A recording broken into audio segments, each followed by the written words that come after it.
असंच गोड गायचं. माऊलीला आवडतं छान. माऊली सारखं गायक नाही बरं का. तुम्हाला माहिती आहे का माऊली प्रचंड गायक आहेत. एकच टाळी झाली चंद्रभागे वाळवंटी नळराज माझा गोपाळांशी नामदेव कीर्तन करीन पुढे राजे पांडुर जने म्हणे बोला ज्ञानदेवा अभंग अभंग बोलता कीर्तने रंग भरला प्रेमाचरी छंदल नाचू. माऊलीने अभंग बोलला की नाचू लागला देव. काय अंग असेल माऊलीकडे गायनाचा बघा किती गोड असेल. लक्षात आलं का. असो सौमुखे आपण सांगितलं श्री विष्णू श्री गीता प्रश्न अर्जुनाची. स्वतःच्या मुखातून विष्णूने गीता सांगितली. अर्जुनाच्या प्रश्नाचं उत्तर दिलं. पहिल्या चरणामध्ये माझी अडचण माझी संशय असा होता की ज्ञानेश्वर माऊलींची ज्ञानेश्वरी वाचल्यानंतर माऊली कृपा करतील असं म्हणायचे. हरी म्हणतात नाथ महाराज ही शंका होते. आता दुसऱ्याच चरणामध्ये माझी शंका आणखी बळावली बघा. काय म्हणाले नाथ महाराज. सौमुखे आपण सांगितो श्री विष्णू श्री गीता हा प्रश्न अर्जुनेशी. अर्जुनाला गीता कोणी सांगितली. कोणी सांगितले बाळा गीता कोणी सांगितले. कृष्णाने. छान छान बाळाने सांगितलं बरोबर. कृष्णाने सांगितले की तुला कळतं नाथ महाराज मला विष्णूने सांगितले. आता किती अवघड आहे बघा बरं. मम्मी पुस्तकाच्या बाहेरच पडलं होतं सगळं. लई पेपर अवघड गेला सगळ्या पोराला. पोरीला पण अवघड गेला सगळ्या.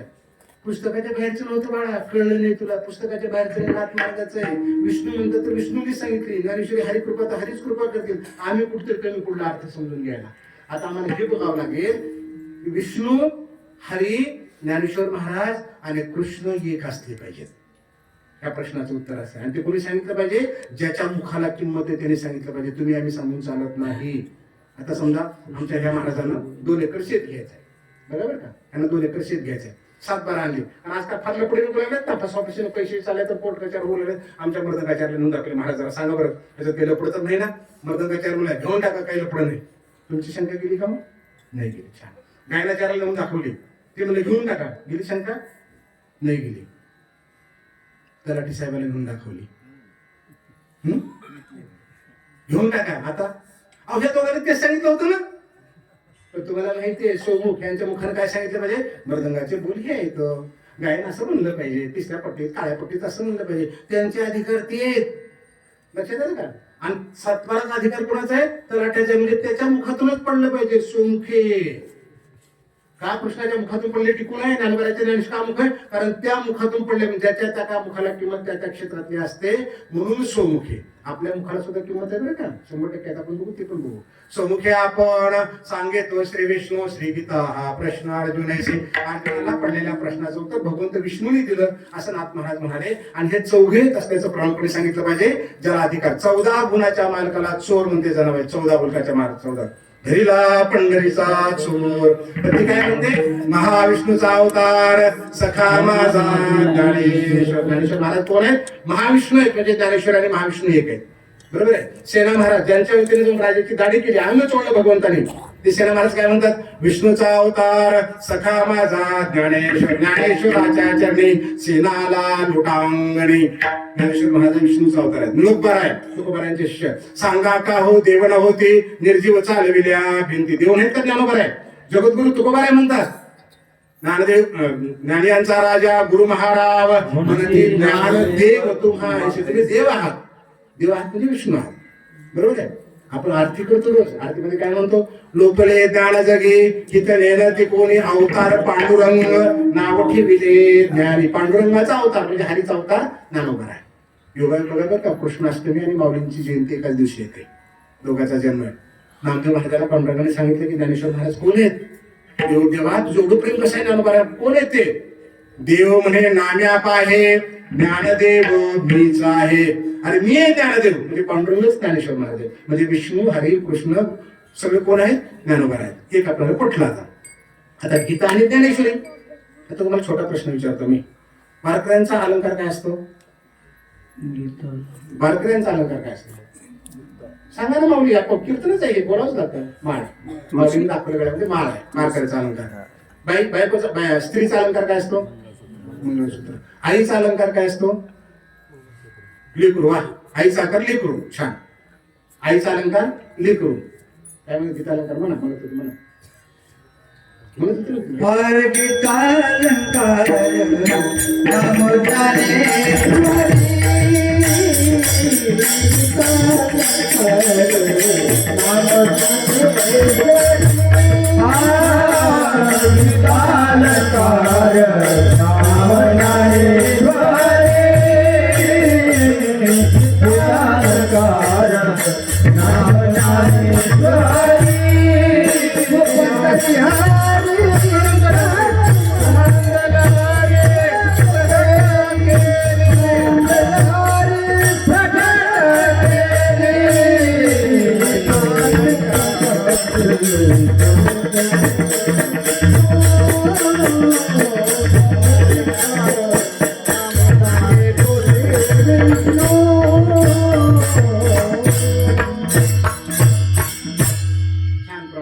गीता अलंकार आईचा अलंकार लेकरू, गीतेचा अलंकार ज्ञानेश्वरी. गीता अलंकार नाम ज्ञानेश्वरी प्रमानंद लहरी प्रगट केली.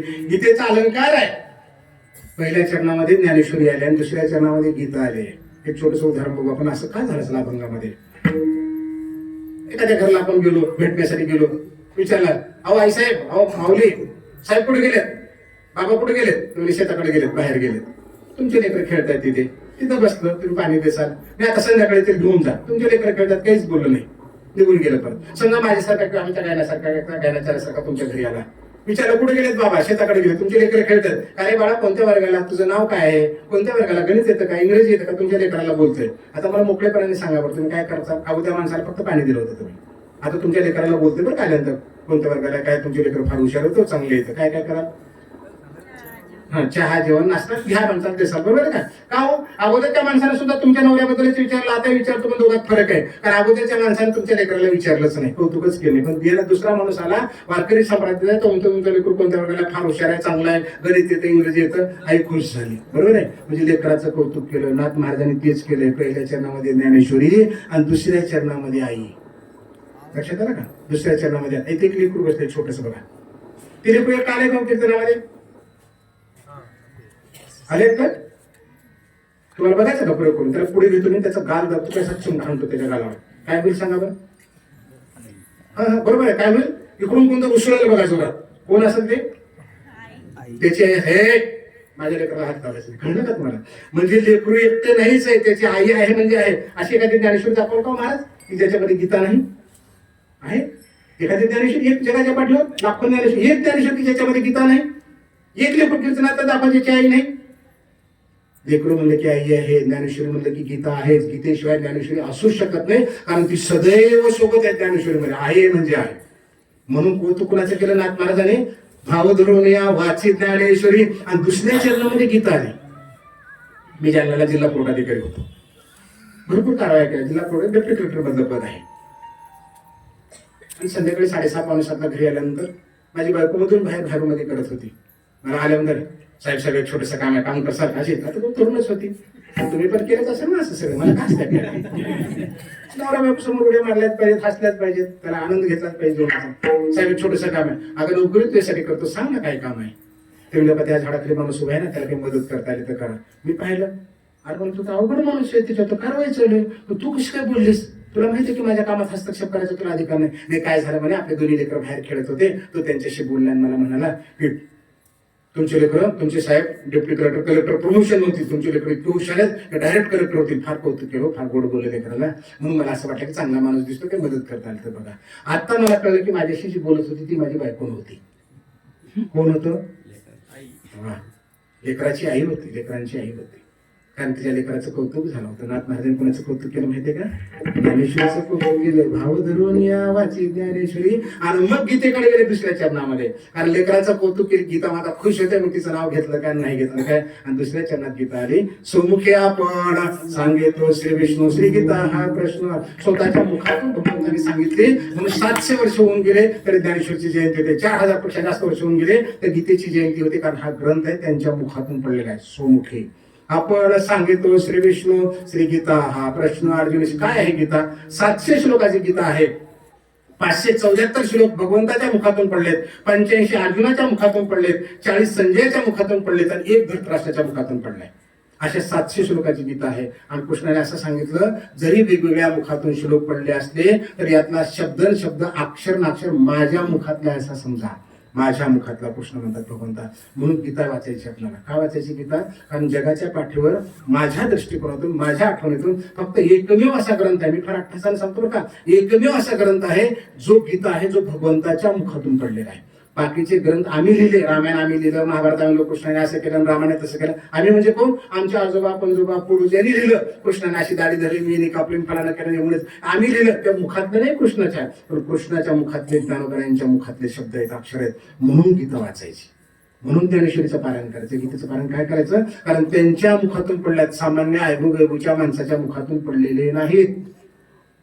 सुमुखे आपण सांगितो श्री विष्णू श्री गीता हा प्रश्न अर्जुनेशी, ज्या मुखाला अधिकार आहे त्या मुखातून पडले. अर्जुनाला पडलेल्या प्रश्नाचे उत्तर आहेत. फार मजेशीर आहे बरं का, किती इतकी सुंदर आहे ना. असा ग्रंथच नाही जगाच्या पाठीवर. 12 वर्ष वनात गेला, 13 वर्ष अज्ञातवास, आणि युद्धभूमीवर आलास मारण्यासाठी. एवढं शस्त्र अस्त्रविद्या, एवढे शिकल्या मंत्रतंत्र, आणि समोर काय म्हणाला?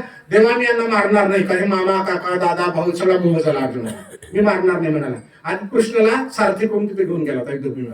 आता मला खरं सांगा, मला तो अंतकरणातून, जर समजा कृष्णाच्या ठिकाणी आपण असतो तर काय केलं असतं? तुला युद्ध करायचं नाही, मग मला कशाला बोलवलायचं? करणं कसा दिले मग, बरोबर? झटका देऊन निघून गेलो असतो. किंवा दुसरं काय केलं असतं? येड्या, युद्ध करते म्हणूस का, करत नाही म्हणतोस का? अरे तुझ्या बायकोचं वस्त्र पेडलं ना, हान ना, नाक्षाघरात चढा, तुझ्या पेटवणं आहे ना, मारून टाकणं, सुईच्या टोकावर देते हान ना, म्हणजे आम्ही पेटवलं असतं. 700 श्लोक वाचून बघा, एकदा तरी कृष्णाने असं पेटवलंय का? एकदा तरी पेटवलंय का? बघा, नाही पेटवलं. अर्जुन काय म्हणलं? अर्जुन आम्ही पेटवतो बरं, काय पेटवून देतो दुसरं. हा तुझी असं म्हणलं, त्या वाकडं बघितलं, अर्धे भांडे असे चालत नसते, हे मुख आमचं नुसतं लावायला करण्यामध्ये. आणि कृष्णाचं मुख काय आहे? पेटवलं नाही, जागवलं अर्जुनाला की अर्जुना तुला कोणी सांगितलं की तुझ्या मारणं नाही मारणार आहेत? तुला मारणार नाहीत कशावरून? जन्म आहे तिथे मृत्यू आहे, सत्य असत्य काय, फलाना बिस्ताना, हे 700 श्लोकात समजून सांगितलं. आणि सांगितलं, करू वाटलं युद्ध कर बाळा, नाहीतर न कर, कारण माझं काम तुला सांगायचं होतं, आता करायचं का नाही तू ठरव, असं कृष्णाने सांगितलं 18व्या अध्यायामध्ये.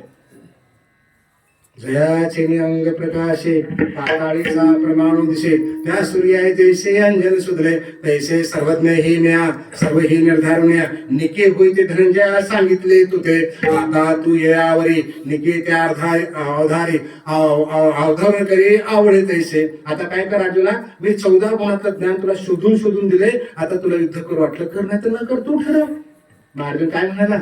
नष्टो मोहा समृद्धिर्लब्धा तत्प्रसादात मयाच्युत. अरे देवा, एवढं तू बोलल्यानंतर माझा मोह कसा राहील? आता माझा मोह गेला तरी आता तुझी आज्ञा, सगळं देवादी देऊन आज्ञा करीन ती आज्ञा बल ते, आता तू आज्ञा दे, तू म्हणशील तसं करतो. कायंदे साहेब साक्षीदार आहेत, त्यांना विचारा. लहानपणापासून त्यांना आमचं सगळंच माहिती आहे. 10वीला कसा तरी पास झालो, 11वीला बापाने टाकलं की माझं पोरगं डॉक्टरच होणार आहे, डॉक्टरच होणार आहे. 40% मार्क घेतलेला माणूस. आता काय मोठे पण गावता 40% सुद्धा पासला फार म्हणतो होतो. सायन्सला घेऊन टाकलं. मी तुम्हाला सत्य सांगतो, त्या वर्षामध्ये मला ते काहीच कळत नव्हतं इंग्रजी. खेडेगावात माणूस एबीसीडी कसं, आदमी आपू कसं, 5,000 परमिशन रुपये माहिती नाही, मालूम रुपये, आणि इंजिनियर डॉक्टरच होणार आहे माझं पोरगं डॉक्टर. मी शेवटी बापाला कंटाळून, बाबा मी घर सोडून पडून जाईल, पण माझ्यानं होत नाही, मला सायन्स करूच शकत नाही. वडील म्हणाले, बाळा आपण गरीब आहोत, तू काय पायावर उभं राहिला असतं बरं आहे. नाही उद्या नोकरी नाही लागली तर शेतात 2 एकर मध्ये यावं लागेल, कष्ट करावं, रोजगार करावा, दुसरं काय करणार? तुला ते नको, काय करायची इच्छा आहे? मला कॉमर्स मध्ये जायचं. पण ठीक बाळा, कॉमर्स कर. बापाने परवानगी दिली बरं का, कारण जर होतच नाही तर लेकराचं ऐकलं पाहिजे आपण. परवानगी दिली, कॉमर्स मध्ये जा म्हटले. आणि पुन्हा काय कर म्हणले, आता 10वीला जेवढे मार्क पडलेत ना बाळा, त्याच्यापेक्षा आपल्याला कमी घ्यायचे नाहीत.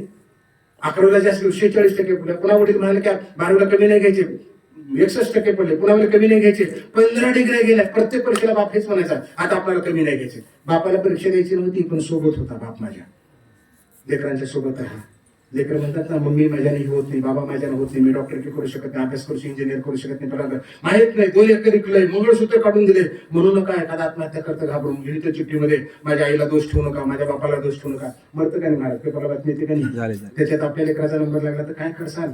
कृष्ण वा गीता सांगा त्याला, गीता की बाळा आपण गरीब आहोत, हे मग रोजगार करून खा आमच्यासोबत, दुसरं काय राहा 4 घराला, दुसरं काय करणार? आम्हाला वाटलं काहीतरी होशील, पायावर उभं असेल, अजूनही प्रयत्न करून बघ, समजून सांगा, ताणून नका सांगू. कृष्ण हा 1700 श्लोक सांगितलं तर म्हणाले, बाळा अर्जुना तुला करू वाटेल ते कर, नाही करला तर राहू दे, सोडून दे, मग चल वापस जाऊ आपण.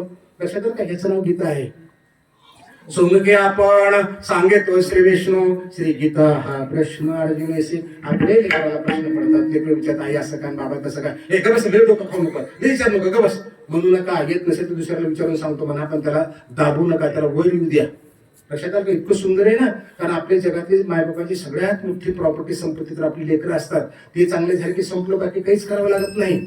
आणि ते जर बिघडले ना, काही करा तुम्ही जमा केले सगळं साफ करून टाकतं ते. म्हणून संस्कृत करा, चांगले करा. कीर्तनाला प्रवचनाला आणत जा, त्याला पारायण शिकवा, बसवा, 5 मिनिटं वाच म्हणा, 10 मिनिटं वाच म्हणा. पहिल्या दिवशी पारायणला बसलं की शेवटच्या दिवशीपर्यंत वाचलंच पाहिजे. असं बंधनं नका घालू नका. नामा म्हणे ग्रंथ श्रेष्ठ ज्ञानदेवी एकतरी होईल. एक वाचू द्या, 5 मिनिटं वाचू द्या, 10 मिनिटं वाचू द्या, नुसतं पानं पडू द्या, नुसतं गोट फिरू द्या. ज्ञानेश्वरी आपल्या घरात असावी म्हणजे असावी. कारण बैसोनी पाण्यावरी वाचिली ज्ञानेश्वरी, ताकद येते ज्ञानेश्वरीमध्ये. लक्षात आलं का? ते आम्ही करू शकतो. त्यांची कृपा झाल्यानंतर त्यांच्या कृपा होण्यासाठी फक्त भाव लागतो. विठ्ठला